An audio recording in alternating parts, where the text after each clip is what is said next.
समर्थन गांव के लोगों के साथ रहने का है हमेशा, और वो हमेशा बना रहेगा। जो उनकी बातें हैं, जायज़ बातें हैं, वो ज़मीन के मालिक हैं जिन्होंने अपनी ज़मीन नहीं दी, वहाँ पर आप ज़मीन उनकी अगर लेना चाह रहे हैं तो गलत है। वहाँ वो नहीं चाहते कि खदान खुले। यहाँ पर 3 खदानों की फिलहाल बात है। एक परसा केते एक्सटेंशन 2 जो पहले से खदान चल रही है, वो एक अलग स्थिति है। वहाँ का जो काम चल रहा है, जहाँ पर अभी पेड़ की कटाई हुई है, ये पहले के शासन के समय, बल्कि कांग्रेस का शासन जब था दिल्ली में, यूपीए की सरकार थी, उस समय रमन सिंह जी ने यहाँ से इसके लिए प्रस्ताव भेजा था कोयला खदान की अनुमति के लिए, और ये कोयला चाहिए था राजस्थान के विद्युत मंडल, उनकी जो पावर प्लांट है उसके लिए उनको कोयला चाहिए था। उसकी अनुमति जो मिली थी वो एक कहानी है कि वो जो पुराना ब्लॉक है वो चले या ना चले, उसमें पेड़ कटाई की बात आ रही है, उसकी पहले से स्वीकृति हो चुकी है, उसमें काम चल रहा है।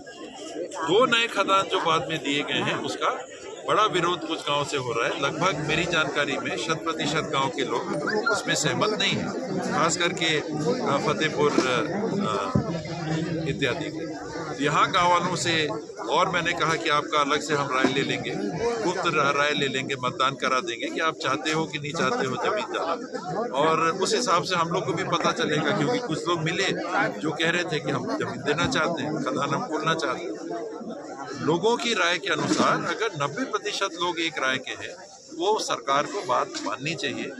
हमारे नए मुख्यमंत्री स्वयं आदिवासी समाज का प्रतिनिधित्व भी करते हैं, आज पूरे छत्तीसगढ़ का प्रतिनिधित्व कर रहे हैं, और वो भली भांति आदिवासी समाज के रीति रिवाजों को और आदिवासी समाज के जमीन से जुड़ाव को समझते हैं, जंगल को समझते हैं, जल जंगल जमीन को समझते हैं, महुआ को समझते हैं, तेंदुचार को समझते हैं, गांव के देवताओं को समझते हैं, देवी और पुरखों की बात को समझते हैं।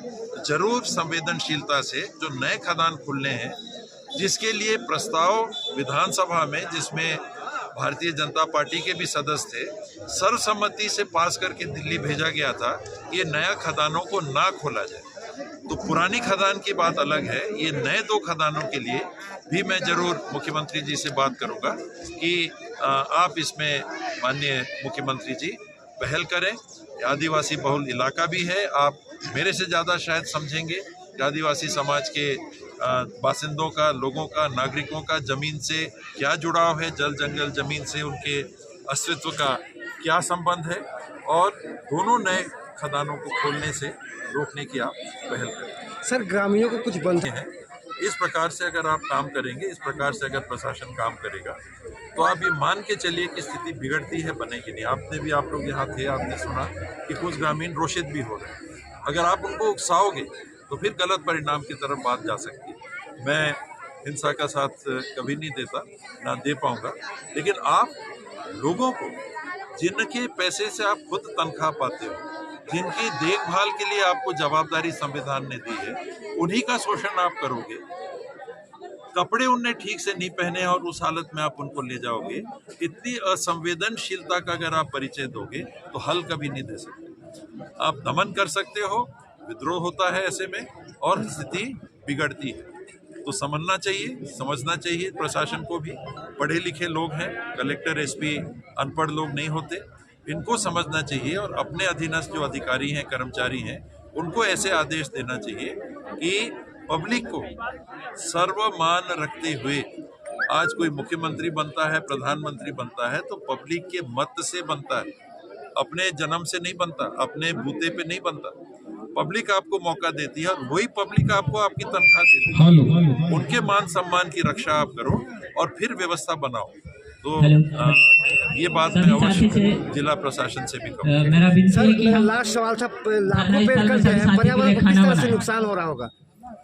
देखिए, मैंने पहले ही कहा कि पुराना खदान और जो नया खदान है, 2 अलग पहलू होंगे। पुराने खदान की क्योंकि अनुमति पहले दी जा चुकी है, और मैंने गांव वालों से भी बात की थी, मैंने आंदोलन के साथियों से भी बात की थी, इनके वरिष्ठ जो साथी हैं हसदो अरंड आंदोलन के, इनकी भी राय यही थी कि पुराने खदान की बात तो हम उठाते ही नहीं, क्योंकि वो पहले सैंक्शन हो गया था। वहाँ पेड़ की कटाई, उनका ये कहना है कि यहाँ का निर्णय ले लीजिए, फिर वहाँ पर काम करिए।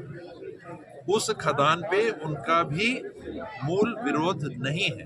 इस कारण से भी शासन को और प्रशासन को चाहिए कि सबकी मंशा को ध्यान में रख के अगर वो काम करेंगे तो विरोध नहीं होगा।